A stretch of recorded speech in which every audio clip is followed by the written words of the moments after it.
Good afternoon, everyone. How's everyone doing today? Happy midweek. Have you had a great Wednesday thus far? I sure do hope you have. Listen, I'm excited that you've joined me for tonight's Pause for Thought moment. We're going to be looking at two scriptures. They are both found in the book of Psalms. Now, we know that King David wrote a lot of the Psalms, but not all the Psalms were written by David. But what we love about them is they are full of inspiration. Somehow the Psalms cradles our heart and takes us to a place where we have a greater understanding of how the Spirit of God loves, how He moves, how we are to pray, the things that our brothers and sisters who lived before went through, how the Spirit of God responded to them. And so here at Seeds of Faith, we study the Word of God and we are inspired to do so by the Lord Himself, by His Word, through His Word. And thus you will hear me say all the time, we walk through the flesh by the Spirit of God. So these two examples today are indeed connected to the behaviors that we are examining closely as we study what is needed, how we are to embrace each hour of breakthrough, both before we receive the manifestation, during the journey into the breakthrough, and then once receiving the breakthrough. Amen. So now, are you at Psalms 9, verse 1? Here we go. I will give thanks to you, Lord, with all my heart. I will tell of all your wonderful deeds. We have spoken and studied the demoniac and how he was exiled from the land that he once lived into the hills amongst the resting places of others. And we know that he possessed a power that could not be harnessed. Not even chains could harness him.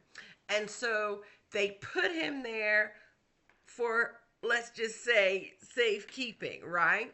Okay, so now Jesus is sojourning in in a boat in the area where this center was, okay? And he hears him and he goes to him. And when he first approaches the demoniac, he says to him, you know, I'm just paraphrasing this, don't trouble with me. I ain't come for you. You know what I'm saying? So don't come over here troubling with me. And of course, Jesus just stood there. He asked one question of him: who was he? What was his name? And of course, we know that the demon spoke legions, which simply means demons of many. Okay, so I won't get all into that story, but the reason why I'm using it in this particular area is because the end of that story is just as relevant as its beginning with that awesome man. See, Jesus did deliver him. He did deliver the man that was bound with legions. Okay, now watch. At that man's breakthrough, with everything in his being, he wanted to follow Jesus. But Jesus said no. Not because he wasn't good enough, not because he wasn't strong enough, not for any other reasons. And look, for all the reasons we don't know today and will know in time to come, but he said no. And so, but he did tell him to go back to his homeland and tell everyone what the Lord had done for him. I love that. Like, here's Jesus saying, go back and tell him what the Lord has done. Why? Because to Jesus, everything he did on behalf of the Father. Before the Father, he is the reason for Jesus, and we are the purpose that God has given us Jesus. So it would just stand to reason that he did exactly what the Spirit of God birthed him here on this earth to do. Amen. And so that's exactly what that man did. He went back to his town and he told everyone what Jesus had done for him. Can you imagine how awesome that is? Because watch, before that man went back to his town, there were uh, I mean, I don't want to call them shepherds, but for the lack of their term, they were watching over the pigs and they saw everything that had happened. You see, when the demoniac, or I should say, when the legion spoke to Jesus, he asked that they not be destroyed. They saw those pigs that he up grazing on the mountain, and they asked to be sent into those pigs. Do you understand what I'm saying? So those who were handling the pigs, gathering them and taking care of them, they ran back to their town telling everybody what had happened. That, the pigs are all gone and Jesus healed that man. So you can imagine how awesome it was when he came from that resting place, not so a resting place, okay, and entered back into his town. They knew who he was before, but now they are seeing him in his kingdom deity. He's delivered and in love with the one who delivered him. Oh, I just adore that account. So we are to pray and believe God. Now, this takes us back to yesterday's video. So if you've not yet looked at Tuesday's video, I encourage you to do that along with this pause for thought moment, because I'm sure lights are going to flash for you and you're going to think about things just a little bit different. And listen, and that is the beginning stages of change. So it's a good thing, okay? So I will give thanks to you, Lord. Always in the Psalms, you see that God is exalted because all of the authors knew that God was their God. He was their protector. He was their deliverer. He was their guide. His word was their truth. And they lived by each and every word. I'm telling you, there is so many amazing accounts in the word of God. Do take the time to enjoy reading the word of God, because it really, really is amazing and will bless your heart so very much.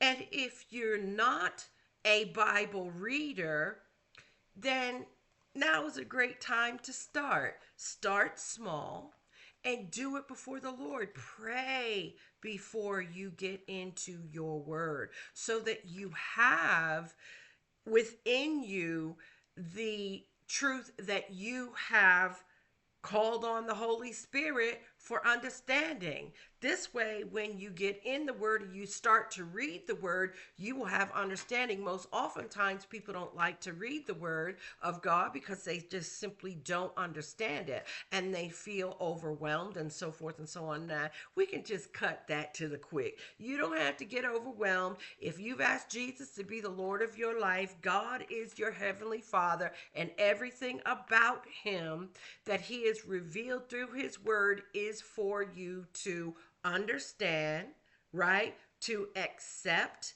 and to expect upon him to move according to each and every word. Amen. And then Psalm 68, verse 3. Give you a moment to get there.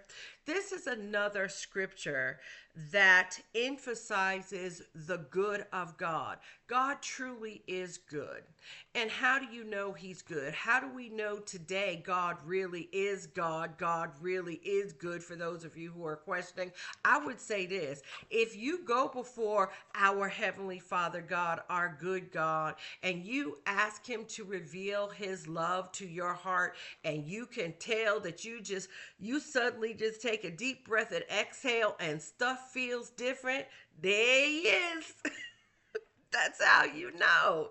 You can't be in the presence of Almighty God and not experience the power of Almighty God. And it changes the atmosphere 100% of the way. Let me not just say it. He changes the atmosphere 100% of the way. His power is relevant, and we do see it. We have to learn that we see it, and we learn that we see it actually through studying the word of God. Okay, are you there? Psalm 68 verse 3. Here we go. May the righteous be glad and rejoice before God. May they be happy and joyful. Well, may the righteous rejoice before God. Why? Because all that the righteous have to rejoice about comes from God. So may each and every step that we take that is ordered by God according to our footsteps that are indeed ordered by God be taken, and may God be given the glory for each and every one. And I promise you this: as you grow in the Lord, you will intentionally look for the flow of God in everything that you do, everything that you watch, everything that you hear.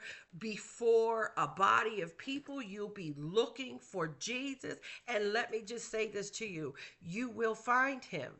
You'll know those who are in the Lord by their love, by the way they speak, by the way they think, by their heart's desires, how they develop them, how they speak about them, things that are important to them, and so forth and so on.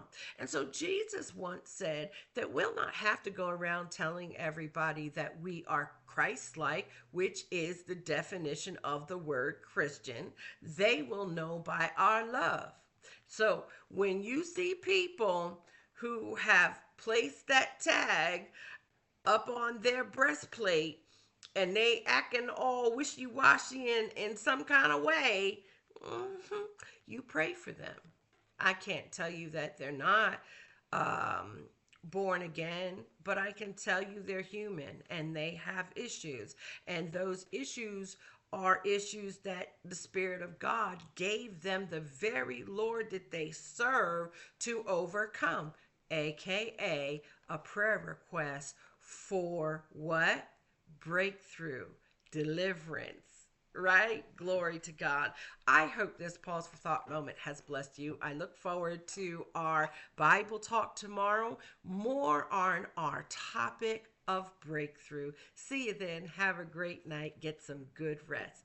Everybody know this: to know when you're knower without doubt. Every word of God, both seeds that are formed around the blessing, those that are formed around correction, those that are formed around instruction, those that the Holy Spirit uses to convict your heart. Every last word of God is about his love for you. He loves you endlessly, and he loves you so much that he's given you a journal guide. Just follow it. Follow the Lord. Follow the golden rule. Amen. Amen. I love you too. See you tomorrow right here on Seeds of Faith. Good night, everyone.